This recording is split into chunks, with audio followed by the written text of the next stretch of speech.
15 miles west of Shelbyville, moving east at 25 miles per hour. Expected hazards include quarter-size hail. This is a radar-indicated threat. The following impacts are expected. Damage to vehicles is expected. Locations impacted include Indianapolis, Sunny outside. Shelbyville, Greenwood, Franklin, Look outside. New Leyland, Fairland, You can see that. There's a little bit of clouds. There's not much storm. There's no storm. Highways. Interstate Just 65 around, between mile markers 90 and 103.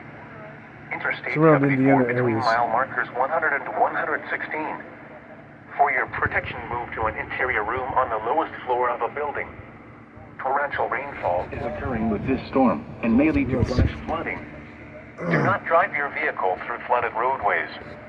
Repeating, a severe thunderstorm warning has been issued until about 7 6:30 p.m. right now. Eastern Daylight Time for the following counties in Indiana: Johnson, Marion, and Shelby. Is the door behind it? Flood advisory in effect until 8:30 p.m. Eastern Daylight Time this evening. Flooding caused by excessive rainfall is expected. The areas affected include portions of central and east central Indiana. Because my bed's right including the behind following me. counties in central Indiana: Hancock, Rush, and As you can Shelby. see, In east central it's Indiana, almost about Henry. 6:30. The hazardous conditions are expected from until 8:30 p.m. Eastern Daylight Time. More The following morning impacts meeting, are I'll be back. expected: minor flooding in low-lying and poor drainage.